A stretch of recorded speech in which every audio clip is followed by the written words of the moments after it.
Blessings, everyone. Thank you for joining me today. I'm very happy to have as my special guest Joshua Slocum. He is the Disaffected podcast, and he was very kind enough to ask me to be in his podcast. So I asked him if he would talk about some of these LGBT topics on mine, and he said yes. So thank you, Joshua, for joining me. Very happy to. Oh, Thanks. thank you. Do you want to introduce yourself a little bit? Maybe to most of my listeners will probably be, well, Catholics, Orthodox, but I think I have quite a number of LGBT people too, so they might already know you. Okay. I'm Josh Slocum. I host a weekly show called Disaffected. It's an hour-long Sunday night program on all the usual platforms. Wow. The focus of the show is the my view, and the view of Kevin, who's the other half of the show, that we all in the West are collectively living in a scaled up version of the abusive childhood home that Mm, is sadly familiar to many of us. yeah. I make a connection between my experience as a child with a mother who has severe personality disorders, narcissism and borderline personality disorders, Mm, and the abuse that engenders in the home. I now believe has exploded out into society. I believe that we're living in a narcissistic society, and uh, I have become, to my surprise, um, in my middle age, a conservative. I am gay. I'm celibate and single by choice. Um, but I've gone from being a woke progressive liberal to a conservative. So that's me. awesome.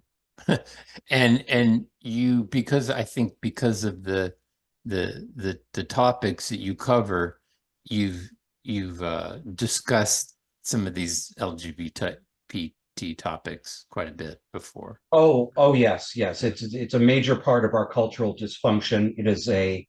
Yeah. It is a scene and a lifestyle that I participated in as a young man that I now look back on and say, there, but for the grace of God go I. Right. Oh, it's beautiful. I agree. Do you mind me asking how old you are? I'll be 50 in a month. Okay, so you were born in 74. Yes. Okay, I was born in 69, so I'm a little Okay. so we're both Gen Xers, I Same would say. generation, just yeah, you get to this time of life and everybody pretty much becomes the same age. Yeah, You yeah. know? Yeah.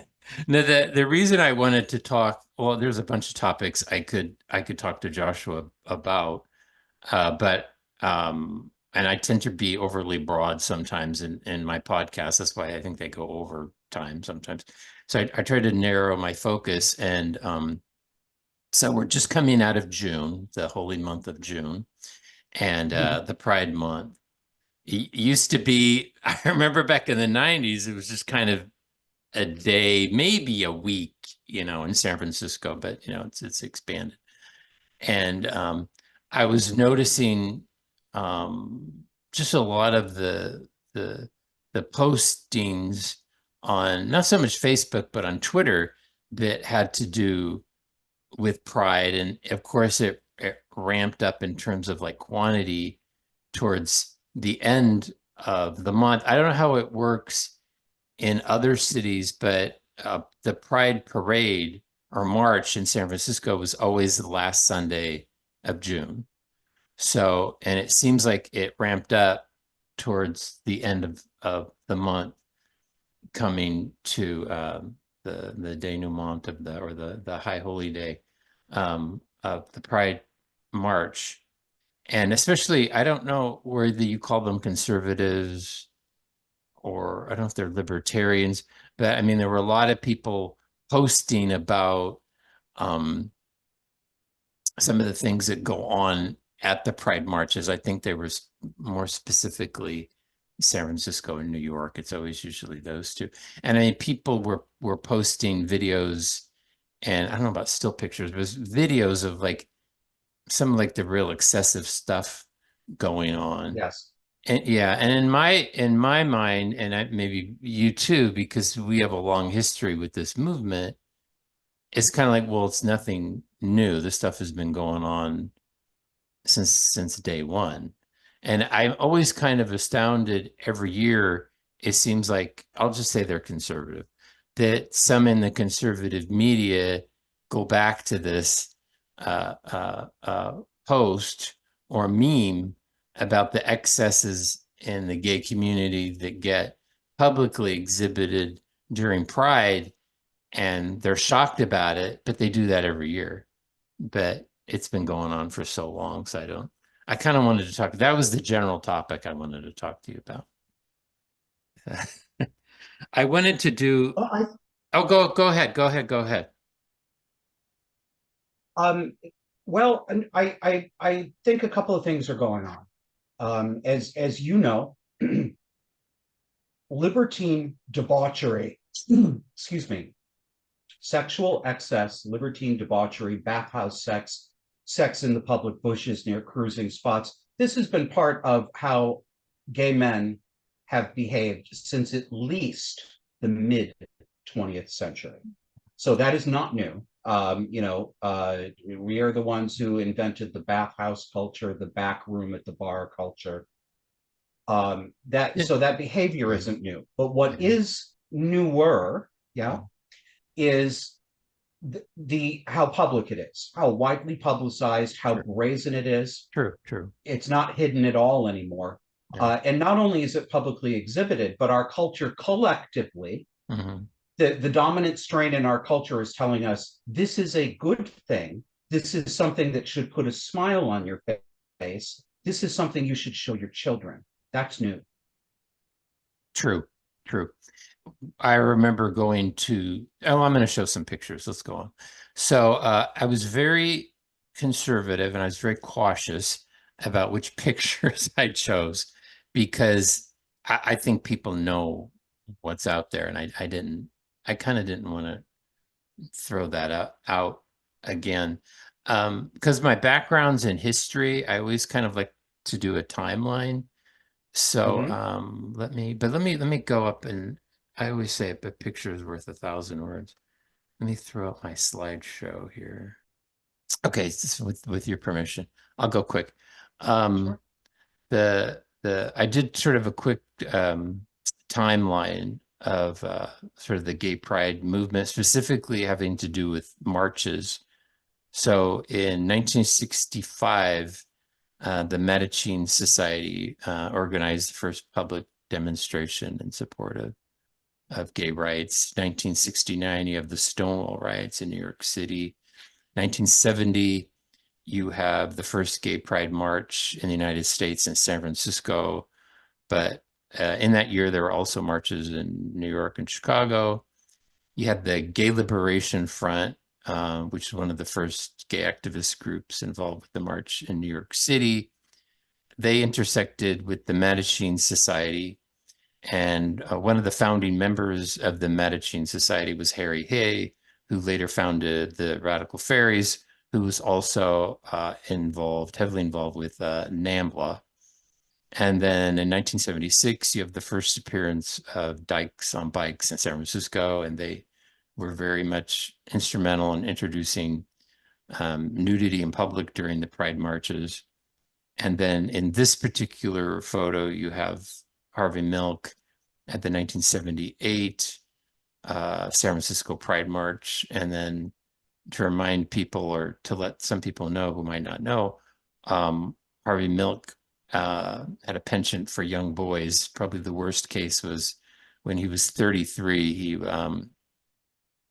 became sexually involved in a 16-year-old teen runaway named Jack Galen McKinley, and McKinley later committed suicide. So that's some of the background of the Pride marches. Chime in whenever you want, please, Joshua. Well, If I'm remembering some things. My first introduction to pride marches, gay pride. I want to reiterate for the listeners in the audience. Um, Almost everyone is very used to hearing the phrase pride march, but Yeah. that's extraordinarily recent. Up until just a few years ago, It was always the gay pride march. Yeah, you're right. Um, so no, there was not a thing that we called pride. That never existed before maybe the past 5 or 6 years, with the expansion of the even more deranged trans and queer set that has become so prominent. Yeah. But my first introduction to Gay Pride Parade was 1989. I was 15 years old, and I went to New York City. Well, I got to keep the story very spare and simple.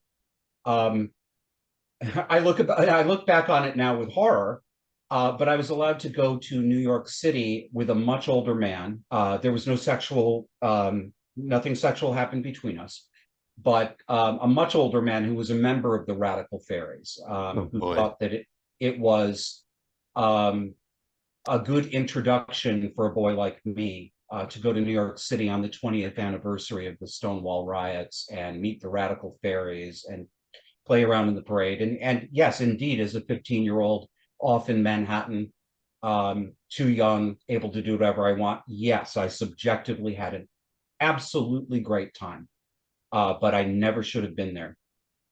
And that was the beginning of a long association in that sort of world. And it's always been, as you know, Joseph, it's always been a highly sexualized world. It's always been a world of open and unrepentant pederasty, Mm, right? It's even spoken of jokingly. Gay men call underage boys chicken. yeah. Oh, that's a chicken queen. He likes chicken. Um, so yeah, it's never been healthy and wholesome. That's not true. Yeah. Moving on. Here's Harvey Milk, the gay icon. Uh, Here is Harry Hay, founder of the Radical Fairies, marching at a gay pride parade in New York City in support of NAMBLA. yeah. Does everybody know that means North American Man Boy Love Association? Yeah, I think they do. Um, Nothing to see here, of course. Move on. Oh Let's no, see. no, no. Move on. Yeah, it's all wholesome. This is the famous 1990, I think it was 1993 March on Washington. Correct. I I was there. Oh, okay. Wow. Oh, good. Okay. Of course I wasn't there. I was in San Francisco, but I remember this event like it was yesterday because it was I mean, the build up to the March on Washington was like big in the gay community. It was going to be Yeah, the moment that I don't remember if it was LGBT back then. No, I think it it was was not. No, it no, was not. That it was was, yeah, decades before that. yeah, it was the gay community coming of age. I mean, we had our first openly pro-gay President Clinton, in the White House. The AIDS epidemic, we'd been fighting for throughout the eight. Well, I hadn't, I was a kid, but towards the end of the 80s, we'd been fighting for AIDS money and AIDS research and AIDS funding. And that was coming about because Clinton had come into office. And then they were pushing for this gays in the military, which at the time I thought was crazy and ridiculous and a waste of resources. But that was all around. And then they had this big march in Washington, and it was supposed to be a great moment, a threshold moment for the gay community. I remember hearing about it and seeing the reaction to it was pretty negative at the time because it was supposed to be, and I was very political at that time, it was supposed to be a very political march, but it turned into kind of like a gay sex fair.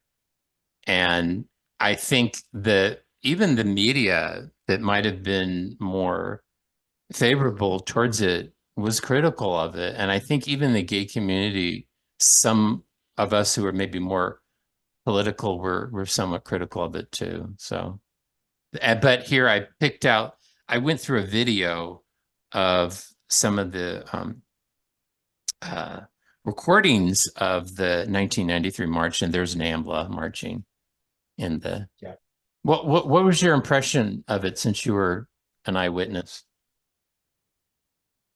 Well, the thing I remember the most was I spent most of my time on the mall, hanging out with friends and watching the shows on the stage. And I remember RuPaul came out and did Supermodel in Wow. drag. Wow. Um, and um, I took off with a friend and hit up the I hit up the bars. So, Mm. we did a little marching and watched the show, and then I got tired of being in a crowd of so many people on the mall, and I ended up going and cruising the bars. So So that's really all I remember. were you what, 18 at that time? Let's see, 1993. It's not, yeah, 18 or 19. Yeah. Okay. Um, Somehow I got into the bars. I was gonna say, what was the drinking age back then? Was it 21? 21. Yeah. Okay. But Um, I never had very much difficulty getting into bars. I mean, I certainly there were some that turned me down, but I didn't either. not most of them. I didn't either. I was 18 the first time I went into a gay bar.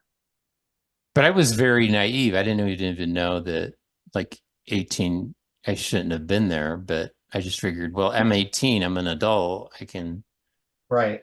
go there. And of course, when you don't even have to be particularly good looking, but if you're young and Yeah. you go into a gay bar, there's a lot of, like you described earlier, there's a lot of men that are going to pay attention to you. Yeah. That's exactly why I was there. That's what I was looking for. Oh, I'm sorry. Yeah, yeah. I Jeez. mean, I'm just being honest. Yeah, yeah, Yeah. I get That's it. the problem with young men. Um, are well, young men are very sexually driven. The male sex drive is very strong, Yeah. especially in young men. And you learn easily when you're a young gay man what kind of seductive power your youth has. It doesn't justify older men. I mean, at 18 or 19, I was certainly an adult, an immature, very young man, but I was legally an adult. But it was, that's how it works. Yeah. So before I leave this picture, I think the point I was trying to make is, and I think you made it as well, is that throughout the modern, gay rights movement, there's been this intersection with NAMBLA and pedophilia and pederasty. And I mean, it was still present at the 93 march. Now the gay rights activists and the historical revisionists try to pretend that it never happened. Oh yeah, no, it's always been there. Yeah. Yeah, This is the 1976 San Francisco Pride March. yeah. I was looking through. It's harder to find historical documentation, but I mean, here we see debauchery. Hmm. Here's another scene from the 1970s. Another scene from the Yep. 1970s. Here we're getting into the 1980s. So they've been doing this stuff for a long time. That's my point. So now we get Yeah. into from the world of debauchery into this sort of mockery and sacrilege, which I think shocks people nowadays, but they've been doing it for a long time. Here we're Oh getting yeah. into the 1990s. That's New York City. This is the 1990s in San Francisco. This was a little surprised me because I didn't know they were doing the trans stuff back then. I loved my transgender partner. I love my transgendered parent. I see. Look at them. Yeah, look, using the children as narcissistic identity accessories. Yeah, It's disgusting. yeah. So this was San Francisco Pride in the 90s. This was a photograph that I took at, I can't recall. I'm pretty sure the year was 2018, but it was at one of the Pride events. And Says it all, San, doesn't it? yeah, it does. It was very disheartening for me. I didn't care these two guys can do whatever they want. But I thought it was very disrespectful for them to have sex right next to this poor homeless person. It was just disgusting. It was sadistic. So, okay, I wanted to look a little bit about the That is a fabulous headline. hormone-activated queen bees are stinging, man. So I wanted to look at how the press has covered this. So this is July 6, 1969. Yeah. So this is right after the Stonewall riots. I love the opening paragraph. She was a queen of Christopher Street. This was the National Enquirer, ni 1990. This was interesting because this is San Francisco Pride, and I was at this Pride event. You 50,000, were. yeah, 50,000 weirdos Wasn't marching in a revolting parade of perverts. oh God, I miss these tabloids. I miss them. Look, there you, Joseph, there you've got the same thing, using the children as accessories. I I, love my gay mother. yeah. So I am gay. I want to point this out too. go I am ahead. gay and I love you, says the banner there. This movement, and it is not just the gay movement, it's not just transgender, it's any narcissistic movement, um, especially on the left, portrays itself as coming to you in love.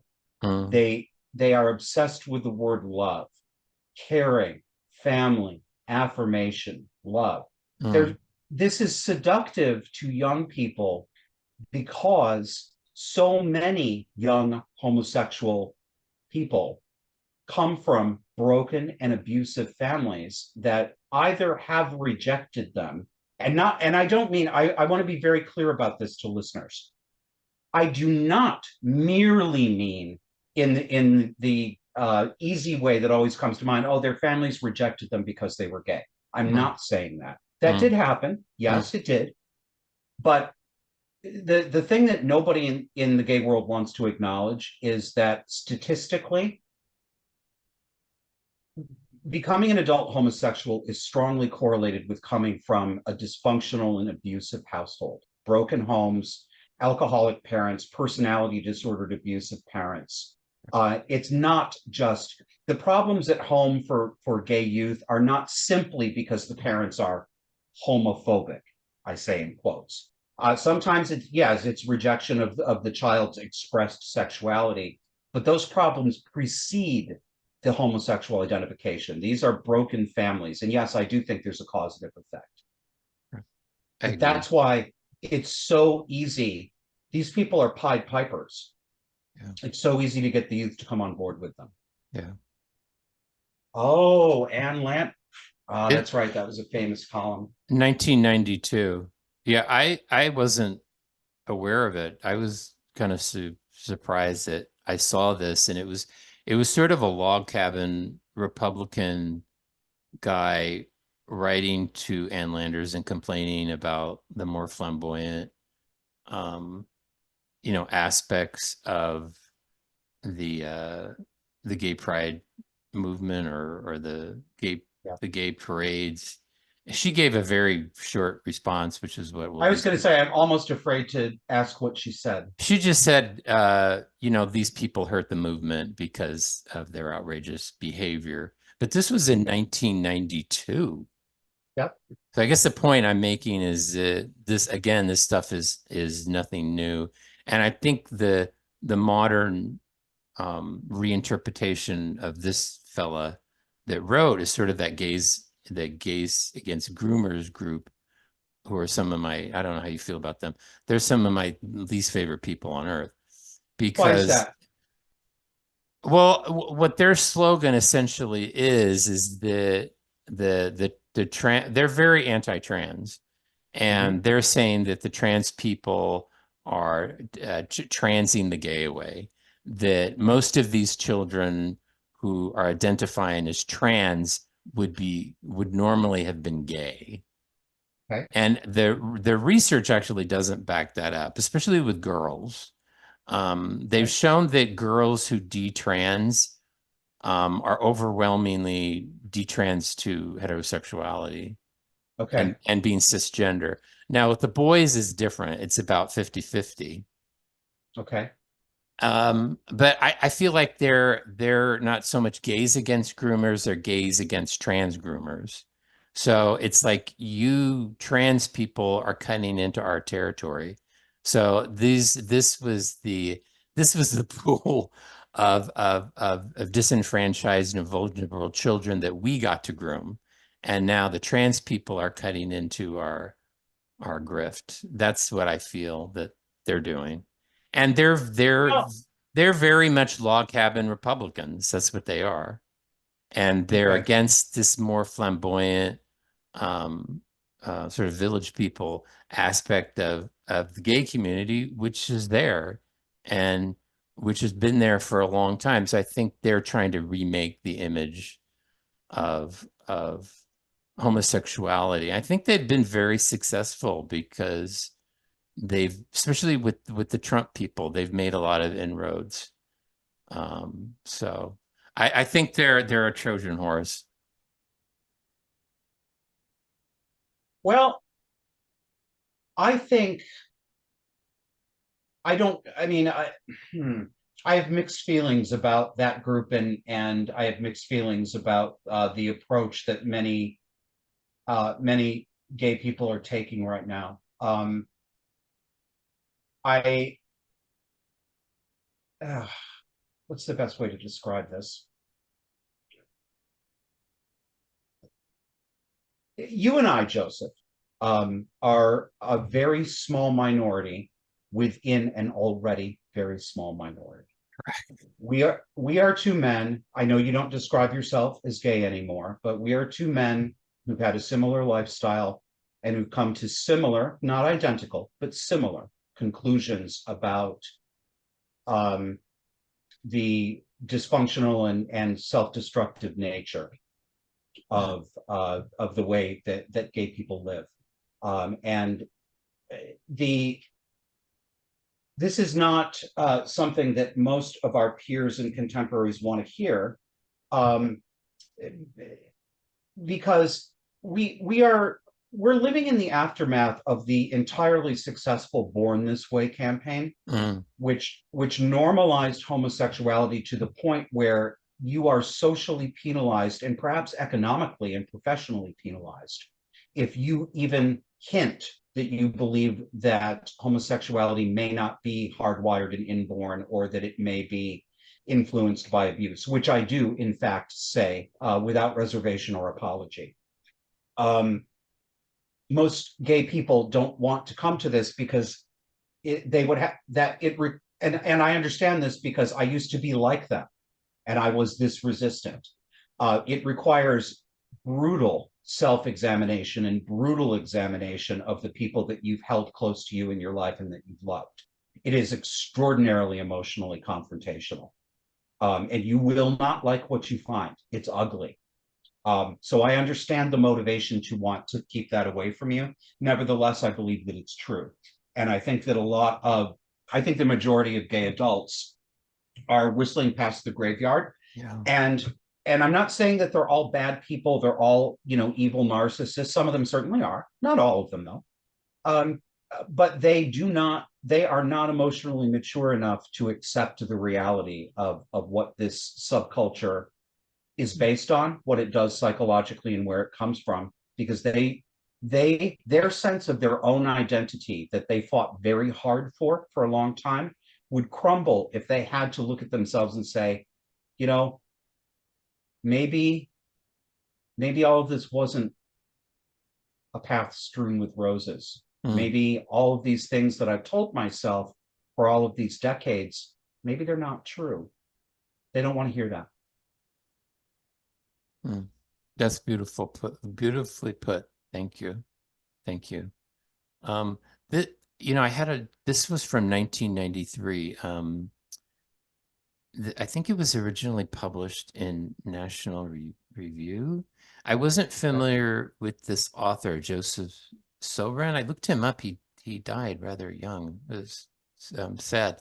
But this was a really nuanced um, look at the gay march in '93. It was very well written. Because I think you called it tabloid. I think what the coverage we saw before was more tabloid. So I think this sort of sensitive approach to the topic is kind of rare. I picked out one little quote from. I just want to read it Mhm. real quick. My overwhelming sense of these demonstrators was that they could be happy only temporarily and in a group. As individuals, they were wounded people doomed to lead lonely, stunted, and in many cases, shortened lives. The men were on the average younger than the women for reasons made sadly obvious by a ghastly, emaciated figure in a wheelchair. This would obviously be his last demonstration.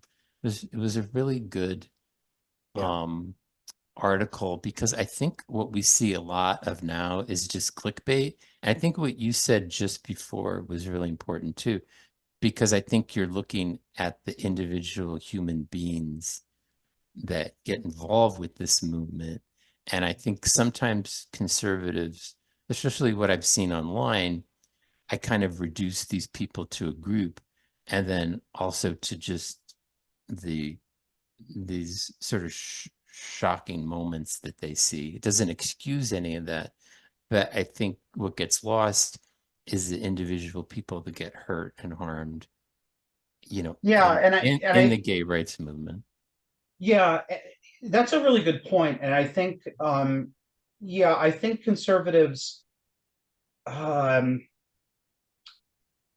it's not necessarily their fault. I mean, a lot of look, we're living in times where it's impossible for a thinking person not to become a reactionary, right? I mean, in many ways, I am a reactionary. Again, without apology, it is appropriate for me to react against this the way I'm reacting. I'm not ashamed of it.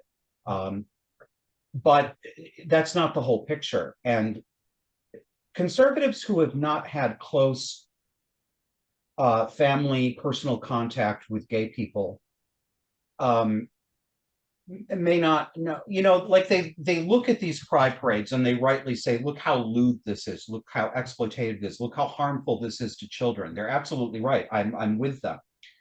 Um, but I don't think they think to when they see the 18 or 19 or 20-year-old kid who's wrapped up in this, who's doing some of this lewd and lascivious stuff. I I think they don't really see that this is somebody who's just barely out of childhood, Mm, and given where they came from, both their family and then the glitter family that they came into when mm, they walked away from their actual family, they could not have turned out any other way than they did, right?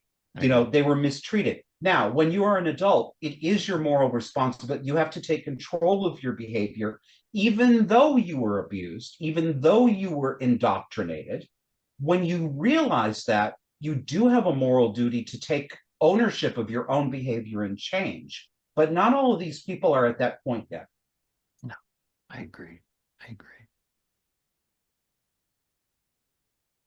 This was an interesting Brian Kraserzen. Krasenstein, yeah, he's uh, Are they two brothers? they're brothers. I think they're twins. What did he last week he had a tweet of mine, he called me insane. Yeah. I Is one of them gay or are they don't know. They both look pretty gay to me. okay? Okay. Oh, God bless you. Don't So know. I don't know much about them. I see them. They're Um, miniature. They're pocket sized men. They're like 5'5". oh, are they? Oh, well, Yeah, they're the little. I see I don't follow these two gentlemen, but I see them retweeted by conservatives. And I came across this tweet by this guy and I thought it's a sick point, but he's got a point. I Yeah, don't see why all the conservative counts on X are freaking out over this SF pride has been happening every year since 1970. He has a point. That was kind of like I yeah. was saying. this freak, I don't want to say freak show, but this horror show that is Pride, LGBT, the gay rights movement, it's over 50 years old. Yeah. And you're gonna do this every year, this clickbait. This is not progress.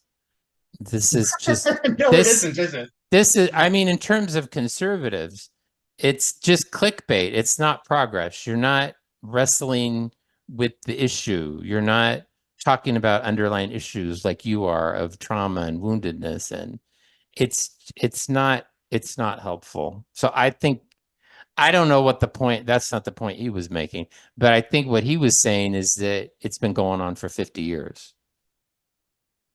Yeah, it has been. And I don't know how we're going to get out. I don't know that we are going to get out of this as a culture. I hope we will, but I don't know that we will. Um, because people are, I'm only going to criticize conservatives so much. Um, because, well, I mean, first of all, I'm one of them now. Right. Uh, but more than that, people are fed up. People are fed up with public depravity. They are fed up with normalized child abuse right out on the streets. They are fed up with indoctrination and the cult dynamics. They're sick to death of seeing naked men waggling their dicks in everybody's face and having sex out in public. But I'm what disgusted by but that. what are the conservatives doing about it besides Say again. posting? What are they doing about it besides posting this But stuff see, on Twitter? well, I mean, what would you like them to do about it? You know, I think objecting to this stuff is part of doing something. It's not all of it, I but agree. yeah. I agree. In fact, frankly, pride needs a good dose of shame. Oh, Shame. you can't shame when I was in that life, you couldn't shame me. I was beyond shame. I was shameless. That's true. That's true, but we have to start. So, I mean, this is a societal problem across the board. It's not just related to Yeah. gay stuff. The lack of shame, appropriate shame. I don't mean toxic shame. Yeah. We all speak as if the emotion shame is always a bad one. No, it isn't. Like almost every emotion, it has an appropriate and an inappropriate application. Yeah. The appropriate application of shame has disappeared from our society. Young women walk down the street, Mm. Mm. respectable, allegedly respectable middle class professional young women walk down the street dressed as actual whores, actual prostitute streetwalkers. Oh, That's God. considered normal these days. Get off that Um, bullshit. you know, Yeah. what would you, I mean, what are conservatives to do? What should they do? Yeah, I'll ask you. It's a difficult question because I think this is getting to the to the core problem. It is that I mean, I learned because I've been I was a gay activist, and I don't know if you call me an anti-gay activist, but I was a Christian missionary outreach person to that community. And I learned a lot from just in terms of like doing sidewalk ministry and stuff like that. I learned a lot from the pro-life movement. And I think one of the things, I think the struggle that they had, but it was years ago, is that some people were saying, show the pictures, show, show the pictures of the aborted fetuses, of the cut up bodies and limbs. And other people were like, oh my gosh, don't do that. You're gonna disgust people, you're gonna turn them off, you're gonna traumatize them. And people were like, show the pictures. And I think the side that wanted honesty won out, and you do see those horrible things. And with I think I had that same struggle with talking about the LGBT community because I was down there and I was like, what do I show that's going on? So I think conservatives that post this stuff, I think, are doing a service in that they are revealing the truth of what's going on because I think a lot of people have a conception of the gay community as like Ellen DeGeneres, as this sort of neutered lesbian woman, Mm-hmm. who's very nice and very approachable and has her own Yeah. TV show, and she comes into your home, via the television and everything. And I think she is a nice, well, I don't know. Some of her staff didn't say she was very nice, but I mean, she presents Okay. herself very well. And I think that's the view that a lot of people have of the whole gay community. So I think when you do show those shocking pictures, I think it can kind of get people out of that. So I think it is good. But but is that enough? I don't think No, it it's not. I don't think it is because like remember all the furor over the drag queen story hours and all that stuff. And I mean there everybody was the conservatives were writing about that and posting about it. Mhm. But that kind of just went away. But there's still drag queen story hours. That's still going on. But Yeah. they're not writing about it because I think it was kind of the shock value or the clickbait value is not there anymore because people, oh, drag queen story, I'm not. So Well, yeah. Yeah. it's not addressing the problem. It's not progress, I guess that's what I'm saying. Well, there are people out there who are trying to make legislative and policy change. And that's part of Okay. what it's not the whole answer, but it's part of what has to happen. Okay. It should be. It's so hard, Joseph. It feels like so many of these efforts and are it's people running around stamping out one fire after another. They can't stop and shore up the entire house because they have to run to the other end of the kitchen and stamp out the new fire. Then they have to run to the bathroom and stamp out the fire there. Then they have to go outside and stamp out the fire there. And we never catch up with it because we're not addressing the root of the fire, whatever the root of the fire is. I think this is so big. One, one of the big roots that has allowed this to happen, I believe, is responsible for so much of the cultural rot that's happening in our society. It's not only the disintegration, the actual physical disintegration of the family through divorce or Mm, through never being married in the first place and simply having children out of wedlock, and the dad skips off and the mother finds another man, all this sort of stuff. mm. It's not just the actual disintegration of the family, it's the disintegration of the respect and reverence for the institution of the family. And until that changes culturally, I don't know how we put these fires out. Um, and I don't know how to make that change. I don't know what we do. I don't know what to say to people. Well, how do we value that again? I don't know. Yeah. Sometimes I think there's a boomerang effect with this stuff too. I think it desensitizes people too, because they'll be like, oh, that's those gay people down in San Yeah, Francisco and New York. That's the kind of stuff they do. yeah, So I think yeah. eventually this stuff is going to lose its shock value and it's not going to shock people anymore because, Oh I mean, yeah. It doesn't shock people. I mean, it shocks many people, but in a sane world, even just 30 years ago,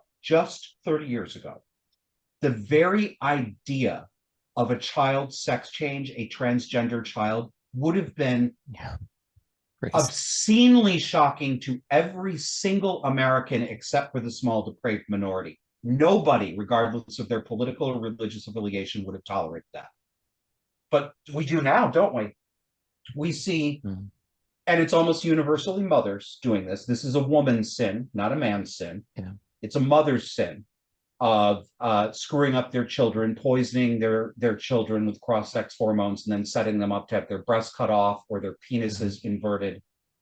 It is depraved. It is literally it's psychopathy. It's Munchausen syndrome by proxy. Yeah. It's severe personality and moral distortion. It's Mengele level abuse. I'm not saying that for shock value. No, no, These I are agree. the things Joseph Mengele did to people, and mothers do them to their children. Not only do mothers do them to their children, mothers get asked to be on Good Morning fucking America, and they are applauded for Yeah. doing it to their children. Yeah. It is a level of evil that renders me almost speechless. Yeah. Before, but before there, I agree with you. Is a good point. But before there was the mother of a trans child, there was the mother of a gay child. And I used to Yeah, run into those people at they're the Pride. same people. Yeah, I used to run into those people at Pride. I mean, when I was gay and after, is that I was like, oh, this is because my relationship with my parents was complicated. I mean, I never ever really even came out to them, and I couldn't imagine going to Pride with my parents. But, I met people that were at Pride with their parents, and it was bizarre because it was so highly sexual. And a Mhm. lot of times the the gay person was being very sexual in front of their parents or dressed in a really, you know, over the top manner. And it was Yeah, strange. It was a yeah. strange dysfunctional relationship that was And really, I mean, not correct good. me if I'm wrong because I don't have your firsthand subjective experience, but you're saying parents. My suspicion is it's mostly moms. Yeah. I don't think it's equal numbers of dads. I'm trying to think. I just do like a quick, I don't have a good memory, but I never met the proud dad of a gay son. I always met the proud Right. mom of a gay son. I And think why I think is if that? dad was around, he was in the corner drinking, you know, Yep. a shot of vodka, Yep. This is I remember seeing trying to um deal. I should find this story again and talk about it on the show. Years ago, I ran across a story online that was written as one of those positive, uplifting, and heartwarming stories. Mhm. And the title was something like The Special Close Relationship Between Gay Men and Their Mothers. Like the Gay And Reader's Digest, yeah. yeah, yes, yes. And I fell over laughing cynically Yeah. um, because I think the description and the accurate description of that special close relationship is very often a mother with borderline personality disorder with an enmeshed and traumatized son. Yeah. Um, because this whole thing went on and on about how, oh, my mom is my best friend, my son is my best friend, he's my rock, my emotional support. I mean, it's disgusting. It's absolutely disgusting. It is in fact emotional incest. That shit was going on in that boy's childhood too, I can tell you that. um, I did a whole article on this topic. okay, I then you did. know what I'm talking about. Yep. And it is true. The studies that have been done have proven this that typically boys who later come out as gay have, yeah, these very cloying, dysfunctional, codependent relationships with their mothers Yep. and distant, sometimes abusive relationships with their fathers. They can't contest I it. I did. I did because I'm typical. That is the You are. typical and normative experience. It's You not the are. outlier. That's the common. You are. And then the P flag people always show up at pride events. And Is if you can't find them there, just go down to the local Unitarian church. yeah, they're the parents and friends of gays and lesbians. And their main objective I've seen at pride events is they sort of like shame people that if you're not completely on board with Mhm. your son or daughter being LGBT, that Yep. you're responsible for their suicide, if they if Yeah. they commit suicide or their drug addiction or Now, what's responsible for their suicide what. is their trauma. Yeah, exactly. But that's much easier for a parent, for a bad parent, or for a parent who uh, was neglectful and that Yeah, resulted in their child being abused. It's much easier for them to buy into this propaganda that they sure. had nothing to do with it and that they just love their child. And I want to tell you a story about that in my family. Um, I find it poignant, um, and sort of sad and frustrating. When I was about 10 years old, I remember I became conscious of having erotic feelings toward men at around 9 or 10 years old. Mm, maybe even a little bit earlier. mm, Um, and I remember a day when I was in the living room doing something, and my mother was in the kitchen washing dishes, and she had the radio on, and the news was playing. This would have been 1984. And the news report was about a city somewhere in the US that had just enacted an ordinance that allowed landlords to evict homosexuals. mm, And I could hear my mother in the other room ranting at the radio saying, good, those people are disgusting. They shouldn't be allowed to live around normal people. She was going on, she was really worked up over it. And I'm in the other room and I'm feeling like I'm going to fall into the floor. I'm mm, scared and I'm ashamed because I'm thinking to myself, I'm one of those people my mother is ranting about. I'm mm, not trying to be a bad boy. I don't think I've hurt anybody, but oh my God, I can never let her know. Right. And then 2 or 3 years later, I came out to my mother and she had done a complete 180. mm, I think, but cannot prove that her time in community college, she made a whole bunch of friends who were all lesbians. And I suspect, but cannot prove that my mother dabbled in lesbianism no, geez. during that time. Um, and she became, all of a sudden, she became the biggest ally of gay people ever. And so I came out to her, and it was a long conversation at night. It went on for about 2 hours. It was very emotional for both of us. And my mother cried and said,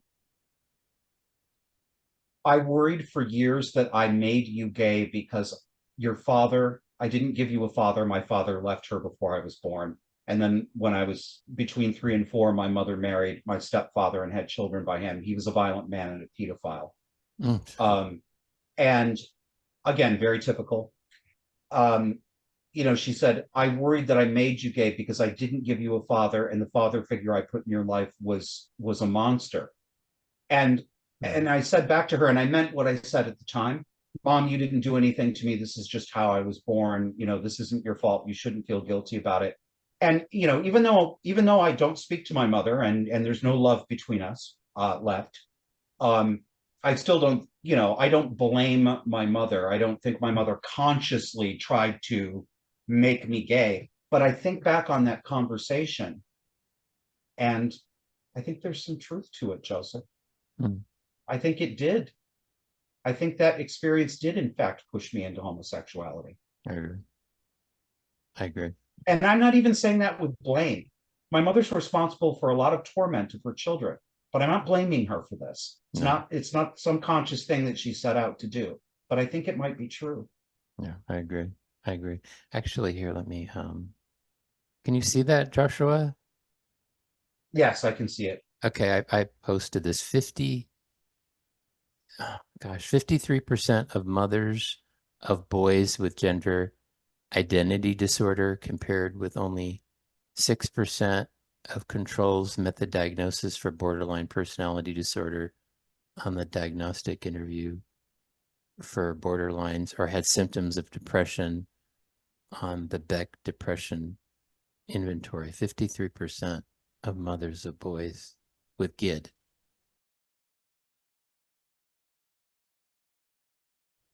Yeah, So, and I would say two things about that. I am familiar with this. This was a small okay, study, and the authors said, they were looking at this as a pilot study, and they hoped that people would pick up on it and expand it. And of course, okay, nobody did, and we know why.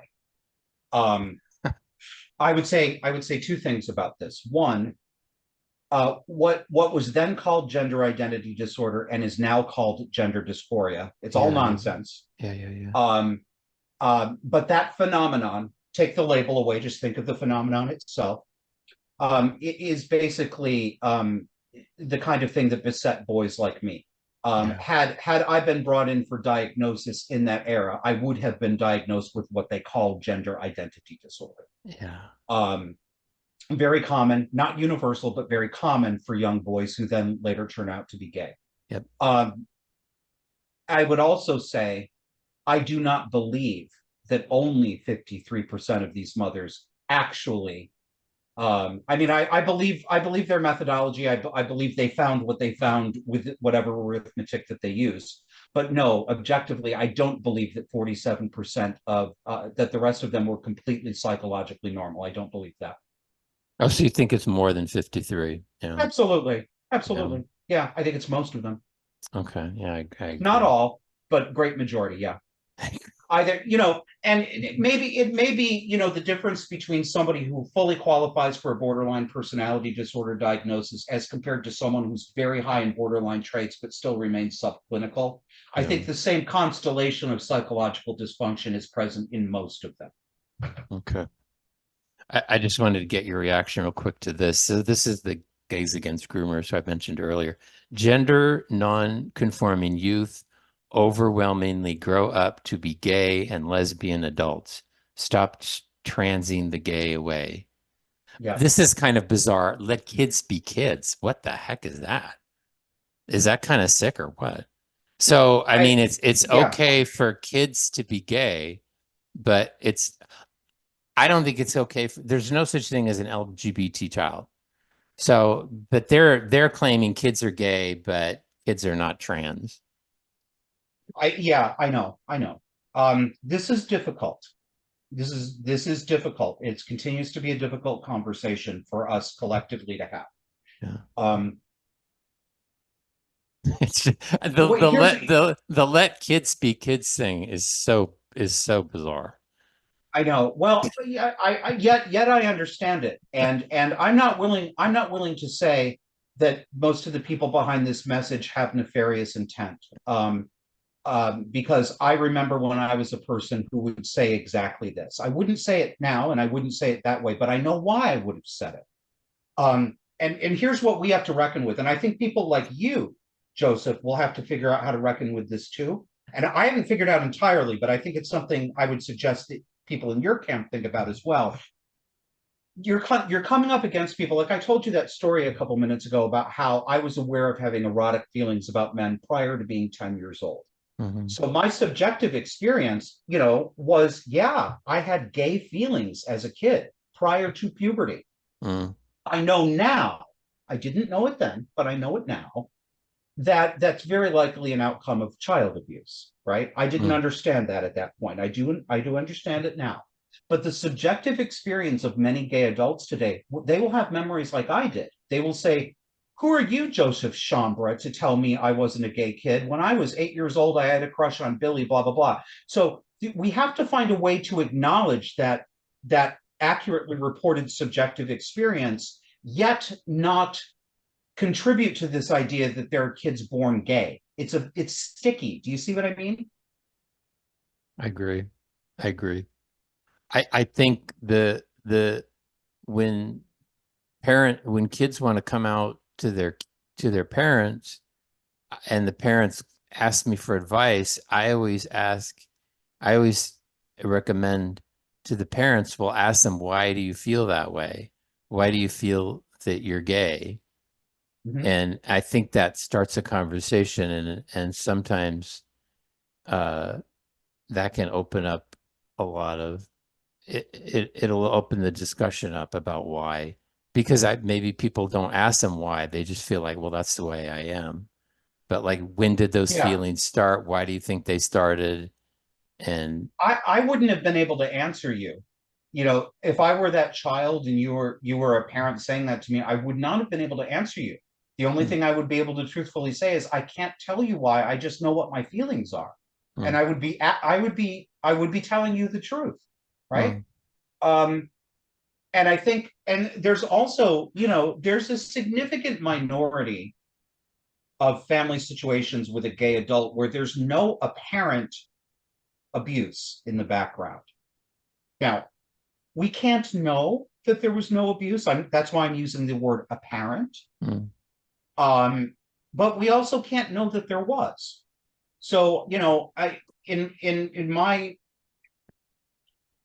so people who fall into that category, this has happened to me personally with families and friends that I'm close to who have been upset by things that I say because I haven't said these things, but they have interpreted me to be saying, "You made your son gay." And I've heard that from parents of gay friends of mine.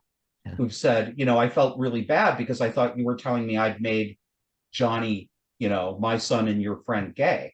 And I'm not accusing them of child abuse. And these are families in which I have no indication that there was abuse going on. So I acknowledge that that happens, but Sometimes the abuse can be more subtle, and it can like take the form of neglect. Now, ideally, but it doesn't happen. Conversations like this don't happen in a family where a kid comes out because they're already dysfunctional. But yeah, ideally, exactly. yeah, ideally, if they were, it's the same sex parent that should have the conversation. The father with the son and the mother with the daughter. And then you're going to make more headway there. But typically it's not. Typically, I just saw a video that made the rounds on Twitter, and it was a boy coming out as gay to his mother. Mhm. And 9 out of 10 times, well, I'm not going to say 9 out of 10. I'm going to say 99 out of 100 times. That's how it's going to happen. Yes. And then the son will say, if the dad's around, Mom, could you tell dad? That's how, because Well, dad's and not going to very, take very it well. rarely is the dad around. Yeah, usually it's not even an issue. Oh, here's the rest of that Dear Ann Landers. So what she wrote, most gay males are indistinguishable from straight males. Yeah, I don't know. I think that's No, possible. They I know you mean well, Anne, but that's not true.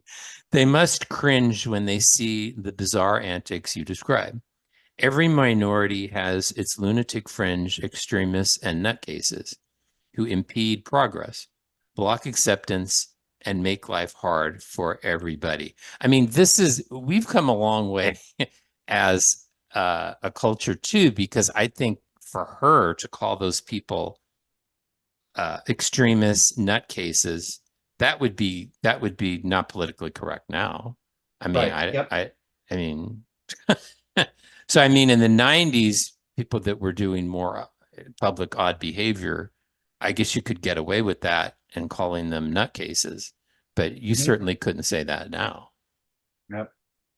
So, Well, I would say, yeah. And I'd put a different gloss on it. I'd say we have to say it now yeah. because we're not supposed to. We have to. Um, Do you remember a book called After the Ball from 1989? yes, I don't have clear memories of it. Okay, it was kind of a way forward. I think it was written by two gay guys and was sort of a way forward for the political movement of the LGBT wing, in the '90s. This was something they wrote. I was kind of wondering what you thought about it. They wrote, "We recommend a compromise march. March if you must, but don't parade. Drop the Mardi Gras foolishness and assemble yourselves into a proud, dedicated legion of freedom fighters, like the civil rights marchers of the '60s. Such marches would certainly enable gay self-affirmation, yet would be taken more seriously by straights." And I think that's the way most of the time that the mainstream media has portrayed these parades. And I have to say that's a good thing that like sort of these conservative gonzo journalists, or whatever you call them, who go to these things and reveal what's actually taking place. Because I think if you see the mainstream media, it's a very sanitized version of Yeah. them. Well, there, I understand why they wrote what they did, but I'm afraid it's not a prescription that's going to go anywhere because if you But look, don't there's but nothing. don't a lot of people see the face of like the gay community now with somebody like Pete Buttigieg, who looks very be like a log cabin executive Mhm. Republican, Yeah, and who bought a baby? yeah, Who bought a baby? I know. Or Dave Rubin. Dave Rubin is the face Hmm. of gay men, and Pete Buttigieg. Right. On Okay. different as on different ends of the spectrum politically. But I Yeah. think I didn't mean to interrupt you, but I think that's where people are coming from. So I think that kind of program worked. Tone it Mhm. down, because I think people do look at it that way. Oh, they're just like us. Well, I'll shut up. what to say? I mean, I don't know what to say. Um, uh, I, I there's a base problem here. If adults believe that that they have an actual psychological need, not a want, but a need to affirm themselves in a parade, we have much bigger problems than the form the parade takes. That's a Mhm. problem with much, much deeper roots. Yeah. Um, and, you know, it can't, this is the fatalistic part of me, Joseph, but it can't be any way other than what it is. Because you're looking at a traumatized and dysfunctional population. This is not a, homosexuals are not a well population for the most part. You What know, about, those, but what about those who like present themselves well, like Pete Buttigieg and Dave Rubin? well, I And would say, like like I said about Pete Buttigieg. Sure, okay, he presents himself well. What does that actually mean? It means he wears a suit. It means he speaks in respectable ways in front of microphones. yeah, But he bought a baby. true. That he bought a baby. Yeah, That's not an aside. That's central, right?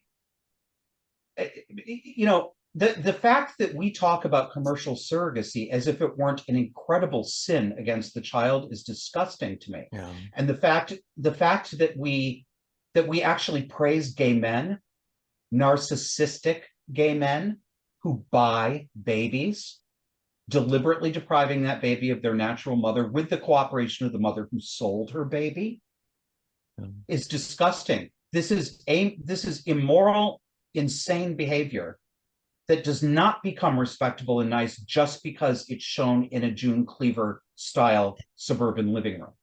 Exactly. Exactly.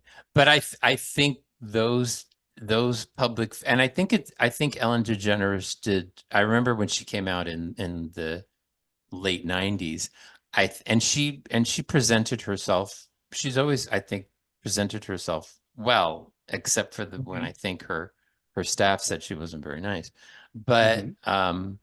I think that was the beginning of it. And I think those steps really did a lot to change middle America's perception of gay people. And I think, I mean, without that, you wouldn't have had Obergefell, in Yeah, 2015, that's because right. I think that was kind of the end of that process. And I think Well, you people, know, to the extent that people are respectable people, regardless of who they sleep with, then fine, right? I mean, I no longer have I don't have any stake in how quote the gay community is perceived. I have no investment in that. I have an investment in trying to live my life correctly and to be around people who live their lives in a respectable and productive way, yeah. regardless of what else they do. So I say to the gays out there, you know, if that's you, then fine. Why are you getting up in arms and feeling personally defensive when we criticize these louche, um, debauched, like why are you defending that? Why is this personal for you? Be the respectable normal person. Well, Then they it's would fine. say it's a fringe. It's a fringe. They would say it's Okay, a fringe I element. understand that. I understand that. That doesn't answer my question. Why are they personally upset? If they are not part of that fringe, why are they upset at the fringe being rejected? I I'm not saying that you have an answer for it. I'm just saying this no, is an outstanding I question. want to I want to have one. Well, no, because I remember when I had left the gay community, but I still had a lot of ties there, and my eyes were kind of open to a lot of the things that I participated in and a lot of things that I tolerated. And I asked people why they wouldn't come out against that, and Mhm. they just won't. They just won't. Because Yeah. I think they do think it's excessive to a point, but I do think they believe that it is a part of their community. Uh-huh. Yeah, I know. Oh, I had no idea life was going to look like this now. I kind of wanted to, I kept you too long. I kind of wanted to end on sort of, this is sort of a personal interest of mine, is that the intersection between religion and the LGBT activism and the community and all that stuff. So I found this picture. This is kind of rare. I think this was from I found it from the same archive from the Harvey Milk. So this was 1978 in San Francisco. So here you have religious leaders. Here you've got a Franciscan um, friar, I Yep. guess you would call him, marching in the gay pride parade. This is Hmm. a famous picture that I've put up on my website. So this is in New York I could never get a date on it. It was early 80s. So here's Okay. the famous Jesuit John J. McNeil and the four Catholic priests marching in the gay pride parade. I think Okay. all of these guys later came out as gay. Okay. Yeah. Here's now. So this is New York City with at the gay pride parade with these two smiling Catholic priests. Fordham. It was called the gayest university in America, and Hmm. they marched. Rainbow Rams? Oh Yeah, goodness. Fordham Rainbow Rams, we are proud. So there Hey, you go. There you go. I know this gets no purchase. I mean, I'm not formally religious myself. I'm not even sure whether I believe in God, but so I know this will get no purchase with anyone who's not explicitly religious. But pride is a sin. It's not a warm, positive emotion. It's not something, pride is not something to be proud of. Well, you know more That's than this is the whole problem.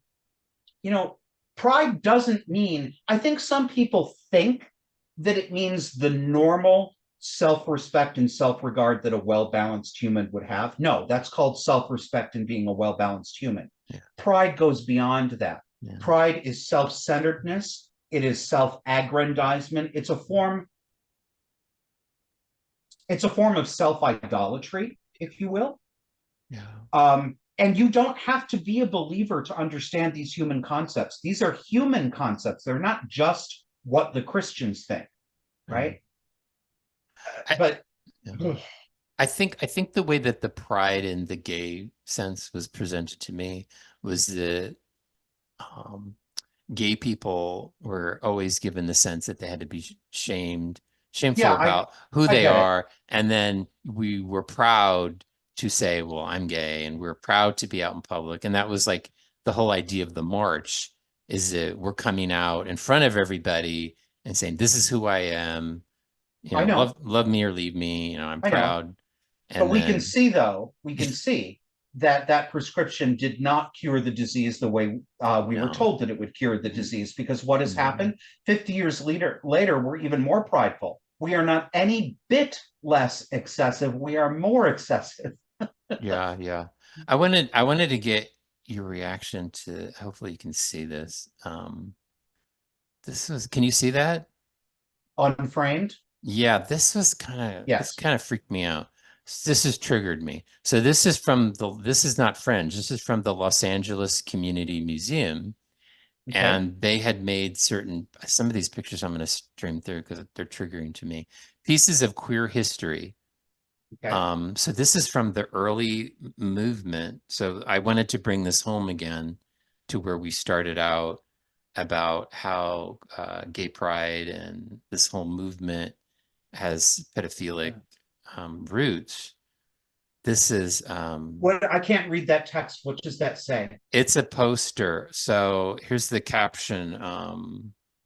Finchley Boys, Sylvester, who was the famous disco artist, and his Ah, hot yes, band, yes. 1971. And you have Hmm. this image, which is disgusting. Yep. 1971. Here's this is San Francisco Gay Pride God, this from art is so ugly. 1970. Christopher Street Liberation Gay in Yeah, Golden Gate Park. yeah. This one is really kind of disturbing. I had to read it more closely. This one is from 1970 as well. And let me see. Flyer I'll put my cursor here. Flyer for the first San Francisco Pride Parade, June 1970. And they were, I guess some gay rights activists were upset that, let me see if I'll put my cursor here. The police were arresting people for oral copulation in public, indecent exposure. You know, how Okay. Yeah. inconvenient. So we haven't come very far, have we? So now No, they're no, we now haven't. We have. Yeah, so I it's guess grim. that I'll try to wrap this up in a bow kind of. I kind of what I wanted to do was sort of show the uh the roots of the gay pride movement, especially in terms of marches and how it did intersect with NAMBLA, but also this sort of imagery that you have. And now you have these sort of sexual performances on the street in front of children. That's another story that because well, I want to get your reaction too before we go, is that I remember in the 90s, I don't remember seeing a lot of kids at pride marches. I don't. If I did see them, they had gay parents. So I mean Mhm. that's why they were there. Now, when I've gone back to San Francisco Pride, um, as an outreach missionary, I it's so large, it's hard to get a picture of who's there and who's not. There's over 1 billion people there, but I have a suspicion that a lot of the children there have LGBT parents. I'm not saying that cisgendered heteronormative people aren't bad parents and would bring their kids there, but that's kind of where my suspicion lies. Yeah, I would guess on probabilistic grounds, you're probably right. Yeah. Okay, do you remember seeing a lot of children at pride events No, in the 90s? I don't either. no. And I just don't, I think it's just because it was before Obergefell, and I don't think gay people were typically having kids back then. If they did, they were really in the minority. I think it's more common now. Yeah, I think that's true, but also our mores have shifted. I don't think it's probably, I'm not sure though.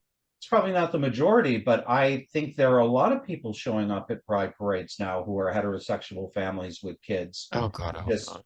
Okay. it's leftist, Joseph. I know they're really This, sick. this is their religion. They believe that they're showing their children something sacred. Okay.